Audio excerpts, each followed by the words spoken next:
until they come out of the coma, that is. These comatose patients are completely unresponsive to stimulation, no matter what the modality is.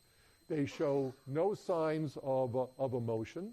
They do have intact vegetative functions. They breathe on their own. Their hearts are beating and things. If they're tube fed, they can digest. They can do all those kinds of things. But a comatose patient doesn't engage in any kind of anything that remotely resembles the sleep-wake cycle. If you look at a comatose patient, their eyes are closed. They never open. They don't seem to engage in rapid eye movements because you can see the eyes moving back and forth behind closed eyelids or whatever. So here in coma, as Loris would put it, you have a case where there is no awareness and no wakefulness. So let's start there. Start at the bottom, if you will, and find out what its neural correlate is. And it turns out that most patients who are in a coma have suffered damage to a posterior portion of the brainstem known as the reticular formation. Okay? And we now know that the reticular formation sends signals up through the thalamus into the rest of the cortex, basically keeping things active. If you damage that particular portion of the brain, you're not aware anymore, and you're not awake anymore. So we can think about this as the neural correlate of unconsciousness, if you will, which is one way of thinking about the neural correlates of consciousness. You want to know what the neural correlate of consciousness is? At the very first approximation, it's an intact reticular formation, because when the reticular formation is damaged, you lose consciousness until something good happens. Okay? Now, let's look for a moment at another condition of consciousness, another medical condition known as the persistent vegetative state. This looks like coma, and in fact, some comatose patients will progress into the persistent vegetative state with time. Doesn't always happen. If it does happen, it's usually within about a month of falling into the coma to begin with. But whereas coma can be identified as lack of awareness and lack of wakefulness, the persistent vegetative state can be characterized as wakefulness without awareness, because here patients in the persistent vegetative state will go through something like the sleep-wake cycle. Their eyes will open periodically and then close for a while, then open again. You can, if you attach an EEG, you can see something like the EEG signals corresponding to the various sleep cycles, the various elements of the sleep cycle. But these patients don't communicate with other individuals. They might respond to stimulation on occasion. They have unreliable response to stimulation. If it's very strong, they might respond. Even if it's weak, they might respond on one trial, but not on another trial. They have preserved somatic reflexes, like the eye blink reflex or the patellar reflex, especially with the if you apply what's known in the trade as a noxious stimulus, which usually means a pinprick to the hand or to the foot. They might withdraw from that. That's pretty much purely a spinal reflex. You don't see any signs of emotion in these individuals. And what's interesting about this, in the persistent vegetative state, the damage tends to be confined to diencephalic structures, okay? Tends to be confined to the thalamus and related structures, and the reticular formation is intact. Okay, comatose patients have no wakefulness and no awareness. They've got damage to the reticular formation. Persistent vegetative state patients have wakefulness but no awareness. They don't have damage to the reticular formation, but they do have damage to the thalamus and other structures in the diencephalon. And so now that begins to give you some sense of what's a correlate of what. The reticular formation appears to be correlated with wakefulness. If it's damaged, you don't have it. If it's intact, you do.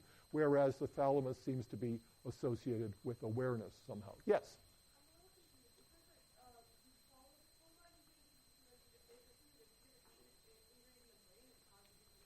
Well, but usually when you go into a coma, you've got a lot of brain damage, right? Whether it's permanent brain damage or not isn't completely clear. So this is not quite the right way to think about it, but think about bruising the brain, right? The way you would bruise an arm. You can recover from some of that, okay? So if you move from the coma to the persistent vegetative state, it's because some portion, at least, of the reticular formation has been able to recover function, okay? Maybe it wasn't completely destroyed to begin with, or whatever. You know, there are lots of mechanisms for recovery of function, but that's basically the idea. You damage both the reticular formation and the thalamus, that's gangbusters, okay? That's things are not going to happen for you after that. But again, these are individual cases, and the details of the damage are always different. This is the best people can figure out about these things right now. Quick. How do patients have recovered from either a coma, persistent vegetative state, and do you know, like, how many interviews them to see, like, how much you might actually were aware of? Yeah, there have been a couple of such studies. Unfortunately, recovery from coma and recovery from the persistent vegetative state, that doesn't happen all that often, okay? But it does happen, and usually what you get is nothing, okay? Now, there are some formal experiments about this, and I'm going to talk about this later on when we talk about coma and anesthesia. I don't want to get distracted by it now. But that's a good question, and people like Stephen Loris are now beginning to answer that. Yes, quick.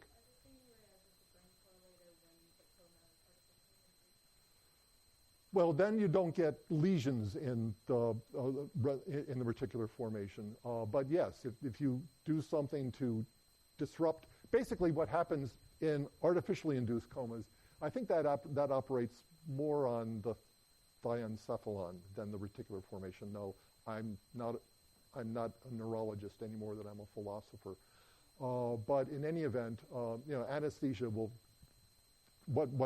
A medically induced coma is basically just a lot of anesthesia given for a long period of time. And again, we're going to talk about that that kind of thing later. Just to kind of signpost that, we don't have the foggiest idea how anesthesia works.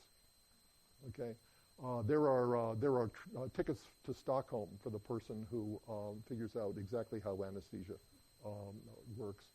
The best theory I've ever heard is it's got something to do with neurons. Okay, so again, you can kind of see the logic here. Now, let's follow the logic a little bit further. There is this new syndrome that's been diagnosed the last 10, 15 years called the minimally conscious state. This is something that you can see in some cases that previously were diagnosed as cases of the vegetative state. Here, you have some evidence of awareness. Remember, the vegetative state is wakefulness without awareness. The minimally conscious state adds to that some level of awareness, where the individual is, on occasion, able to respond to things that are said to him or her, able to follow commands, and so on. We're going to talk about this more when we talk about coma and anesthesia in detail. But again, the damage there seems to be damage to the thalamus, but perhaps incomplete damage to the thalamus. You know, basically the way that goes. But again, you get the idea of how this works. And then finally, there's a fourth syndrome here that's relevant, and that's known as the locked-in syndrome, where the person has suffered a particular form of damage that renders him or her quadriplegic, that is, paralyzed basically from the neck down, paralyzed in all the limbs. But these patients are fully conscious patients. They can communicate with other people by virtue of eye movements, for example, because spinal cord damage even at very high levels doesn't damage the ability to voluntarily move the eyes and the eyelids, because those are mediated by cranial nerves, not spinal nerves.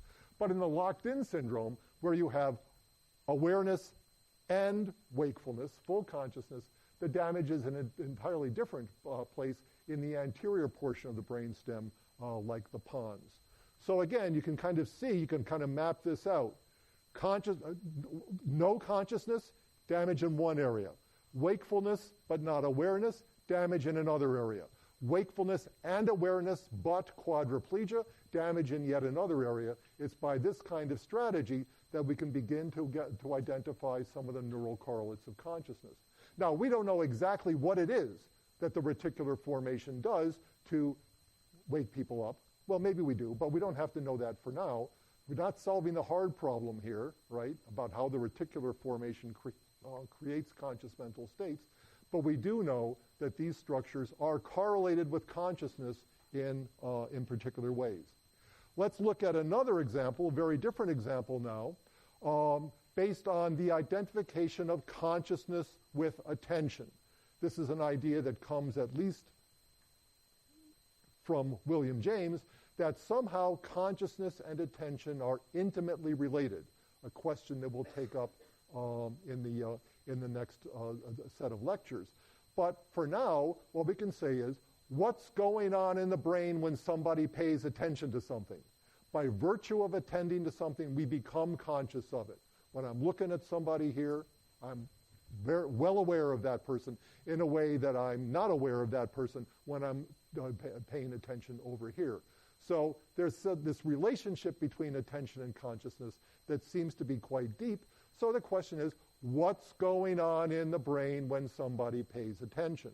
Well, it turns out that there are studies of this as well. Neuroscientists like Mike Posner at the University of Oregon and his colleagues have decomposed the process of attending to something into a couple of sub components. First, there's the problem of alerting. If an alarm goes off, if somebody walks into the door, in through the door unexpectedly, I might alert to that a little bit. That'll interrupt my ongoing stream of attention. If I'm paying attention to you, I'll start looking over here. Then I have to orient to this new stimulus. I have to localize it. And then I have to disengage my attention from what I've been paying attention to. I have to shift my attention to what I'm going to pay attention to, and then re-engage attention on this thing over here at the same time as I inhibit my attention over here. I can't pay attention to two things at the same time. Even with the aid of an iPhone 6, you can't do that. And it turns out that each of these components of attention is associated with activity in a different portion of the brain.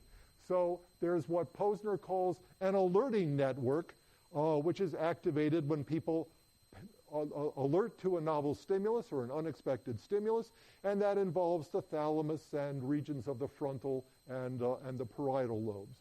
Then there's an orienting network, as Posner calls it, which involves activation of the superior portions of the parietal lobe. And then finally, there's an executive network that does the disengaging and the shifting and the re-engaging, and that involves various kinds of activations in the frontal lobe. So again, if you're going to identify consciousness with attention, we can identify what the neural correlates are of various components of attention, and in that way begin to get some handle of what the neural correlates